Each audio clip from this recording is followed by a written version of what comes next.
Good morning, नमस्कार। मैं हूं आपके साथ साइमा और आप देख रहे हैं खबरों की दुनिया। आइए सुबह सवेरे नजर डालते हैं कुछ अहम खबरों पर। रक्षा मंत्री राजनाथ सिंह ने मंगलवार को पश्चिम बंगाल की मुख्यमंत्री ममता बनर्जी के आरोपों को सिरे से खारिज कर दिया और पश्चिम बंगाल विधानसभा चुनाव में भाजपा की जीत का दावा पेश किया है। पश्चिम बंगाल के दासपुर में रक्षा मंत्री ने एक जनसभा को संबोधित किया। उन्होंने कहा, ममता दीदी ने इन 10 वर्षों में पश्चिम बंगाल के विकास के लिए क्या किया है? तबाही के अलावा दीदी ने कुछ नहीं किया। चारों तरफ हिंसा है, बड़ी संख्या में लोग मारे जा रहे हैं। मुख्यमंत्री की जिम्मेदारी होती है कि वो अपने राज्य में हिंसा को रोके। रक्षा मंत्री ने कहा कि पश्चिम बंगाल में 5 साल के लिए भाजपा की सरकार बनाकर देखिए। किसी माँ के लाल की हिम्मत नहीं कि वो टोलाबाजी यानी वसूली कर सके और कटमनी ले सके। एक अन्य जनसभा में रक्षा मंत्री ने कहा कि जनता के लिए जो पैसा आता है उसका 15% से 25% भ्रष्टाचार की भेंट चढ़ जाता है। मैं ममता दीदी से पूछना चाहता हूं कि क्या कारण है कि आपके मंत्रियों और आपकी सरकार पर हमेशा भ्रष्टाचार के आरोप लगते हैं। उन्होंने कहा, हम लोगों ने हर किसान के खाते में 6,000 रुपए भेजे हैं। ममता दीदी ने ये पैसे देने के लिए हमें यहाँ के किसानों की लिस्ट नहीं दी। अगर यहाँ भाजपा की सरकार बनी तो आपका 6,000 रुपया पहले का और आगे का पूरा आपके खाते में जाएगा। आपको मिलता है। भाइयों, जो पिछला है वह भी देंगे और जो अगला है वह भी हम आपको देंगे। हम आपको पूरा भरोसा दिलाते हैं। और ममता दीदी को मैं कहना चाहता हूं, ममता दीदी, ये भारतीय जनता पार्टी राजनीति करती है तो केवल सरकार बनाने के लिए राजनीति नहीं करती। भारतीय जनता पार्टी राजनीति करती है कि समाज बनाने के लिए राजनीति करती है, देश बनाने के लिए भारतीय जनता पार्टी राजनीति करती है। आप चाहे जो भी, चाहे जैसे भी, हमारी सरकार बन जानी चाहिए और हमको शोषण करने का, भ्रष्टाचार करने का मौका मिलना चाहिए। यही आप सबकी नीयत रहती है। अभी देवश्री की चर्चा कर रही थी कोरोना के मामले में। मेरे भाइयों, आपको जानकर खुशी होगी, कोरोना की महामारी सारी दुनिया त्रस्त थी। हमारे प्रधानमंत्री नरेंद्र मोदी ने जैसे फैसले किए हैं, आज उसकी सराहना केवल भारत में नहीं हो रही है बल्कि दुनिया के दूसरे देशों में हो रही है। अमेरिका, ऑस्ट्रेलिया, जापान जैसे बड़े बड़े ताकतवर देशों ने भी भारत की सराहना की है। कोरोना का मुकाबला करने के लिए किस प्रकार से वहां की सरकार ने कदम उठाए, इसलिए मैं आपसे कहने आया हूं। मेरे भाइयों, हम इस पश्चिम बंगाल को पुलिस स्टेट नहीं रहने देंगे। ये पश्चिम बंगाल आपका बंगाल होगा, आपके परिवार का बंगाल होगा, बंगाल में रहने वाले लोगों का बंगाल होगा। ममता दीदी, आपको समझना चाहिए, लोकतंत्र में सरकार जो है शासक नहीं होती है, यह सेवक होती है। आपको सेवक के रूप में काम करना चाहिए और आप पुलिस के द्वारा एकदम बिल्कुल शासक के रूप में काम कर रही हैं। और सरकारें जब चला करती हैं तो संविधान से चलती हैं। सरकारें कभी अहंकार से नहीं चलती है। ममता दीदी, इस सच्चाई को भी आपको समझना चाहिए। मैं आपसे पूछना चाहता हूं, क्या यह सच नहीं है कि पश्चिम बंगाल में बम बनाए जाते हैं? बम बनते हैं कुछ स्थानों पर कि नहीं? सच्चाई है कि नहीं? तो उनको पकड़ने की जिम्मेदारी किसकी है? बंगाल सरकार की। मैं पूछता हूं, क्यों नहीं पकड़े जाते? लोगों पर बम फेंके जा रहे हैं, कौन है इसके लिए? भाइयों, बम बनाने वालों की फैक्ट्री भी हम यहां पे बंद करेंगे, उनकी खाट खड़ी कर देंगे। जो बम बनाएगा उसे उल्टा करेंगे।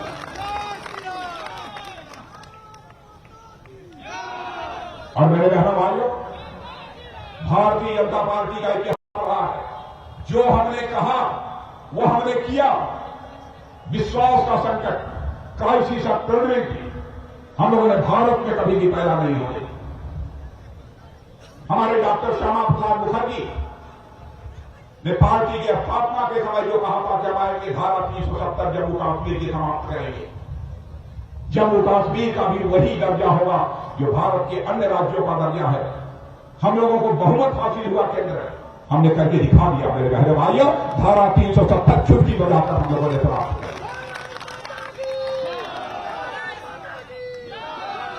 कश्मीर में ग्राम पंचायतों के चुनाव नहीं होते। पहली बार लोकतंत्र क्या होता है इसका एहसास हमारे जम्मू कश्मीर के लोग कर रहे हैं। बंगाल के पुरुलिया में मंगलवार को चुनावी रैली को संबोधित करते हुए भाजपा के फायर ब्रांड नेता और उत्तर प्रदेश के मुख्यमंत्री योगी आदित्यनाथ ने तृणमूल कांग्रेस और कांग्रेस पर जमकर निशाना साधा है। योगी ने कहा कि 2014 से पहले लोग मंदिर में जाने से डरते थे, लेकिन अब ममता दीदी भी मंदिर में जाकर चंडी पाठ कर रही हैं। वहीं कांग्रेस सांसद राहुल गांधी मंदिर में माथा टेक रहे हैं। उन्होंने कहा कि 2014 में केंद्र में भाजपा की सरकार बनने के बाद ये बदलाव आया है। रैली में योगी ने कहा कि बंगाल में टीएमसी के गुंडे कानून को नहीं मानते हैं। उन्होंने आगे ये भी कहा कि 2 मई के बाद टीएमसी की विदाई तय है। योगी ने चेतावनी देते हुए कहा कि टीएमसी के गुंडों को 2 मई के बाद चुन चुन कर सजा दी जाएगी। योगी ने आगे भी कहा कि मैं कृष्ण और राम की धरती से आया हूं और बंगाल हमेशा से परिवर्तन की धरती रही है। बंगाल ने देश को राष्ट्रगान भी दिया है और वंदे मातरम भी। उन्होंने कहा कि बंगाल में अराजकता का दौर अब खत्म होने जा रहा है और भाजपा के आते ही अराजकता को रफा दफा कर दिया जाएगा। उत्तर कोरिया के तानाशाह नेता किम जोंग यूं की बहन किम योंग जोन ने अमेरिका को कड़ी चेतावनी दी है। किम यो जोंग ने दक्षिण कोरिया में चल रहे सैन्य अभ्यास की आलोचना की। उन्होंने नए अमेरिकी प्रशासन को चेतावनी देते हुए कहा कि अगर शांति चाहते हैं तो बुरे व्यवहार से परहेज करें। उत्तर कोरिया के राज्य मीडिया KCNA ने किम यो जोंग का बयान प्रकाशित किया है।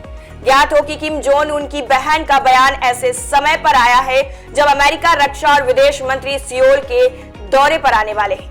KCNA की रिपोर्ट के अनुसार किम यो जोंग ने कहा कि हम अमेरिकी प्रशासन को चेतावनी देना चाहते हैं कि वो लोग हमारी जमीन बारूद की गंध फैलाने की कोशिश कर रहे हैं। अगर वो अगले 4 साल तक शांति से सोना चाहते हैं तो उन्हें अस्थिरता का कारण बनने से बचना चाहिए।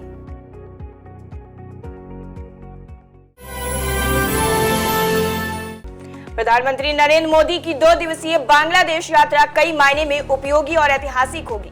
आपको बता दें, बांग्लादेश इस वर्ष अपनी आजादी के 50 वर्ष पूरे होने के उपलक्ष्य में कई कार्यक्रमों का आयोजन कर रहा है।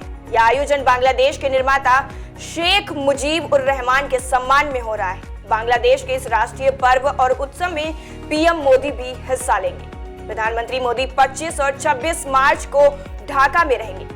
आइए जानते हैं कि दोनों देशों के बीच मतभेद के महत्वपूर्ण बिंदुओं को आखिर भारत के लिए क्यों अहम माना जा रहा है। मुझे खुशी है कि प्राइम मिनिस्टर शेख हसीना जी के साथ 3 और बायलैटरल प्रोजेक्ट्स का उद्घाटन करने का आज मुझे फिर एक बार मौका मिला है। पिछले 1 साल में हमने वीडियो लिंक से 9 प्रोजेक्ट्स को लॉन्च किया। आज के 3 प्रोजेक्ट्स को जोड़कर 1 साल में हमने 1 दर्जन ज्वाइंट प्रोजेक्ट्स लॉन्च किए हैं। बांग्लादेश से बल्क LPG सप्लाई दोनों देशों को फायदा पहुंचाएगी। एक प्रकार से विन विन सिचुएशन है।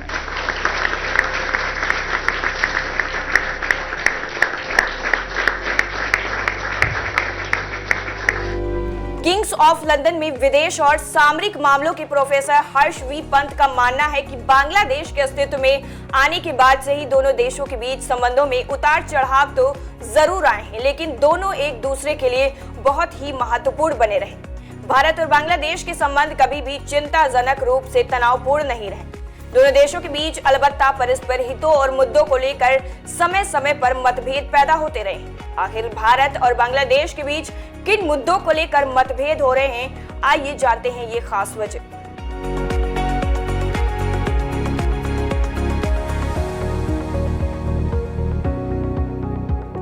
नागरिकता संशोधन कानून पर तल्ख हुए रिश्ते।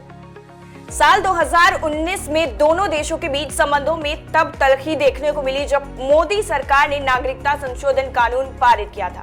उस वक्त बांग्लादेश ने इस पर अपना विरोध भी जताया था।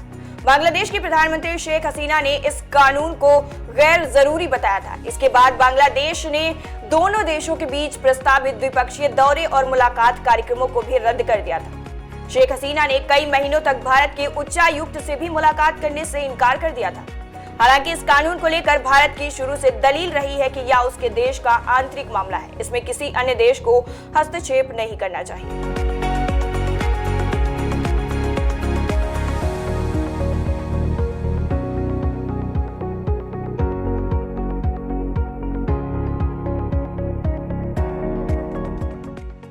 तीस्ता नदी के जल बंटवारे को लेकर विवाद। तीस्ता नदी के जल बंटवारे को लेकर भी दोनों देशों के बीच विवाद बना हुआ है। साल 2019 में दोनों देशों के बीच वर्चुअल बैठक में व्यापार और निवेश पर चर्चा हुई, लेकिन तीस्ता नदी पर कोई वार्ता नहीं हुई थी। दोनों देशों के लिए तीस्ता नदी जल बंटवारा उतना आसान नहीं है, यह थोड़ा जटिल काम है। दरअसल तीस्ता नदी में पश्चिम बंगाल सरकार भी एक महत्वपूर्ण किरदार में है। पश्चिम बंगाल के लोगों के लिए तीस्ता नदी जीवन रेखा की तरह है।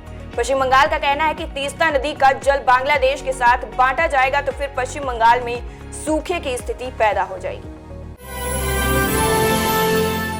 अपनी आवाज से बंदरों को भगाने वाली मंकी हैंडलर किस्मत की तैनाती फिर से चारबाग रेलवे स्टेशन पर हो गई है। पिछले साल किस्मत का ठेका खत्म हो गया था, तब से उनकी सेवाएं भी समाप्त हो गई थी। कोरोना के बाद से रेलवे ने दोबारा अब ठेका उठाया है। इस बार किस्मत को अपनी आवाज से बंदर भगाने के लिए 15,000 रुपए प्रतिमाह मिलेंगे। करीब 4 साल बाद पहले उसे 2 लंगूर को चारबाग स्टेशन लाकर बंदरों को भगाने का ठेका मिला था। हालांकि कुछ समय बाद वन्य जीव को लेकर सक्रिय संगठनों की शिकायत के बाद स्टेशन पर लंगूर को लाने पर पाबंदी लगा दी गई थी। इसके बाद किस्मत ने ही खुद लंगूर की आवाज निकालकर बंदरों को भगाने का काम शुरू किया था। उसे रेलवे की तरफ से प्रतिमाह 21,000 रुपए दिए जाने लगे थे। छावनी परिषद में भी 2 साल पहले उसने लंगूर को लाकर अपनी सेवाएं दी थी। हालांकि यहां उसकी सेवा को समाप्त कर दिया था। चारबाग रेलवे स्टेशन पर इन दिनों बढ़ रही बंदरों की संख्या को देखते हुए रेलवे ने दोबारा बंदरों को भगाने का ठेका जारी किया है। किस्मत को 15,000 रुपए प्रतिमाह देकर बंदर भगाने का ठेका आवंटित हो गया है। अब सुबह 6 बजे से शाम 6 बजे तक किस्मत खुद ही अपने मुंह से लंगूर की आवाज निकालकर बंदरों को भगा रहे हैं। वो प्लेटफॉर्म के अलावा यार्ड और वॉशिंग लाइन तक भी जाते हैं।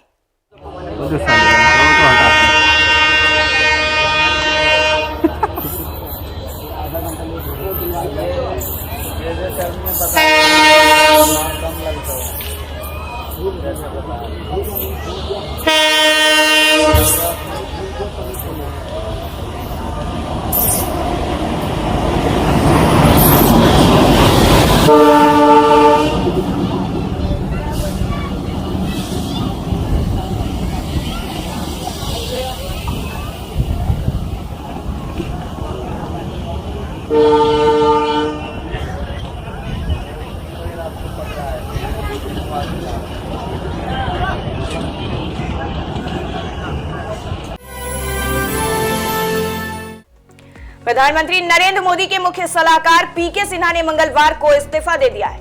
उन्होंने अपने इस्तीफे पत्र में निजी कारणों का हवाला दिया है। प्राप्त खबर के अनुसार पीके सिन्हा ने सोमवार को ही अपना इस्तीफा दे दिया था। प्रधानमंत्री नरेंद्र मोदी के मुख्य सलाहकार के तौर पर उन्हें 2019 में नियुक्त किया गया था। कैबिनेट के सेक्रेटरी पद से रिटायरमेंट के बाद उन्हें पीएमओ में मुख्य सलाहकार का पद सौंपा गया था। इस पद पर उनकी नियुक्ति 11 सितंबर 2019 को हुई थी। उन्होंने 13 जून 2015 से 30 अगस्त 2019 तक कैबिनेट सेक्रेटरी के तौर पर भी काम किया था। वो उत्तर प्रदेश कैडर के 1977 बैच के भारतीय प्रशासनिक सेवा के अधिकारी भी रह चुके हैं। उन्होंने पावर और जहाजरानी मंत्रालय में सचिव का पद भी संभाला है। उन्होंने पेट्रोलियम और प्राकृतिक गैस मंत्रालय में विशेष सचिव के रूप में भी काम किया है। पीएमओ से निकलने वाले वो दूसरे शीर्ष अधिकारी हैं। इससे पहले प्रधानमंत्री के प्रिंसिपल सेक्रेटरी नृपेंद्र मिश्रा ने इस्तीफा दिया था। पीके सिन्हा ने अपने कैरियर की शुरुआत इलाहाबाद में असिस्टेंट कलेक्टर के तौर पर की थी। पूर्व में 2015 में केंद्र सरकार ने कैबिनेट सचिव पीके सिन्हा का कार्यकाल 1 साल के लिए बढ़ाया था। कोरोना काल में भी पीएम मोदी ने लगातार विश्व के नेताओं से विभिन्न मुद्दों पर बातचीत का सिलसिला बनाए रखा है। भले ही ये सभी बैठकें वर्चुअल तरीके से हुई हैं, लेकिन इनका अपना महत्व कम नहीं हुआ। इसी कड़ी में मंगलवार को पीएम मोदी फिनलैंड की प्रधानमंत्री सना मेरेला से बात की। आपको बता दें कि सना महज 35 साल की हैं और वो फिनलैंड की सबसे कम उम्र की प्रधानमंत्री हैं। इसके अलावा वो सदन की सबसे कम उम्र की सदस्य भी हैं। 2019 में हुई पोस्टल स्ट्राइक के चलते जब तत्कालीन प्रधानमंत्री एंटी रीनो को इस्तीफा देना पड़ा था, तब सना ने 10 दिसंबर 2019 को प्रधानमंत्री का पदभार ग्रहण किया था। बहुत कम लोग इस बात को जानते हैं कि मेरिन अपने परिवार की पहली ऐसी सदस्य हैं जो यूनिवर्सिटी से पढ़ी हैं। इसके अलावा उनकी एक आदत पीएम मोदी से पूरी तरह मिलती है। दरअसल पीएम मोदी की तरह ही सना भी पूरी तरह से शाकाहारी है। अक्टूबर 2020 में उन्होंने ट्रेंडी मैगजीन के लिए एक फोटो शूट भी किया था, जो काफी चर्चा में रहा था। इसको लेकर काफी विवाद भी हुआ था। मैरिन बीबीसी ने वर्ष 2020 की 100 प्रभावशाली महिलाओं की सूची में शामिल किया गया था। इसके अलावा फोर्ब्स की मैगजीन द्वारा जारी प्रभावशाली महिलाओं की सूची में भी वो शामिल की गई थी। इसी दौरान वो young global leader of the world economic forum भी बनी। मैरिन टाइम मैगजीन के कवर पर भी आ चुकी। यमन के हौथी विद्रोहियों ने सऊदी अरब में फिर बैलिस्टिक मिसाइलों से हमला कर दिया है। ईरान समर्थित इस संगठन ने गत 7 मार्च को भी ड्रोन और मिसाइलों से इस खाड़ी देश के तेल ठिकाने को निशाना बनाया था। तेल कंपनी अरामको के एक रिहायशी परिसर पर भी हमला किया था, जबकि सऊदी अरब ने इस हमले को विफल करने की बात कही थी। सऊदी के नेतृत्व वाली गठबंधन सेना ने एक बयान में कहा है कि हौथी विद्रोहियों ने सोमवार को 2 बैलिस्टिक मिसाइलें दागी थी।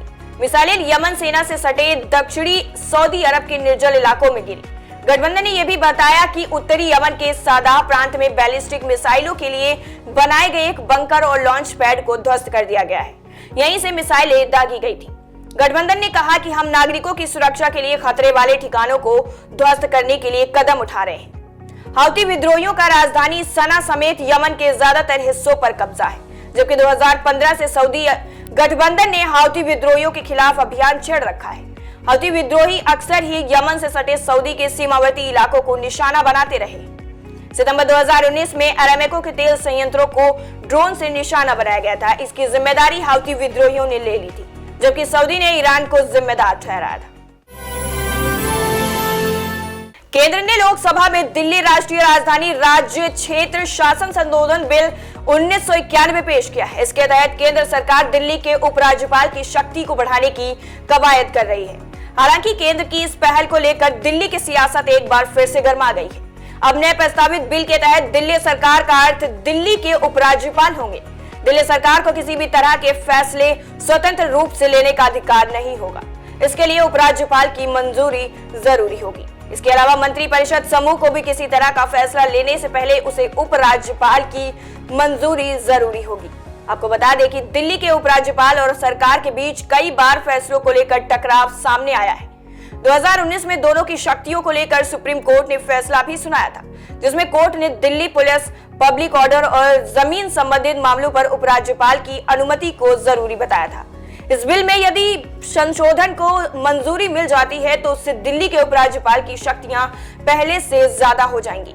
हालांकि आपकी सत्ताधारी पार्टी केंद्र की इस कवायद को गैर जरूरी मानते हुए इसके पीछे केजरीवाल सरकार को दबाने की कोशिश बता रही है। आपको बता दें कि इस बिल को पहले ही केंद्रीय कैबिनेट की मंजूरी दी जा चुकी थी। 15 मार्च को यानी अपने जन्मदिन से ठीक एक दिन बाद आमिर खान ने यह ऐलान किया था कि वो कुछ वक्त के लिए सोशल मीडिया से ब्रेक ले रहे हैं। आमिर खान के ऐलान करते ही मानो उनके फैंस के बीच खलबली सी मच गई थी। इस फैसले के चलते आमिर खान ने कोई वजह नहीं बताई थी, सिर्फ एक्टर का इतना कहना था कि बस उनका दिल भर गया है, जिसकी वजह से वो सोशल मीडिया से दूर जा रहे हैं। अब आमिर खान के बाद एक और फेमस अभिनेता ने सोशल मीडिया को कुछ वक्त के लिए अलविदा कह दिया है। फेमस बॉलीवुड और टीवी एक्टर सुशांत सिंह ने सोशल मीडिया से ब्रेक ले लिया है। इस बात की जानकारी एक्टर ने अपने इंस्टाग्राम पोस्ट के जरिए दी है। सुशांत ने अपने इंस्टाग्राम पर ट्वीट का एक स्क्रीनशॉट शेयर किया है, जिसमें लिखा है, सोशल मीडिया प्लेटफॉर्म से ब्रेक ले रहा हूं, रिबूट होने की जरूरत नहीं है। सुशांत के इस पोस्ट पर कमेंट करते हुए कुछ लोग अफसोस जाहिर कर रहे हैं, तो वहीं कुछ लोग उनके इस डिसीजन को सही ठहरा रहे हैं। फिलहाल अभी के लिए इतना ही। मुझे दीजिए आज्ञा, बने रहिए हमारे साथ और देखते रहिए खबरों की दुनिया।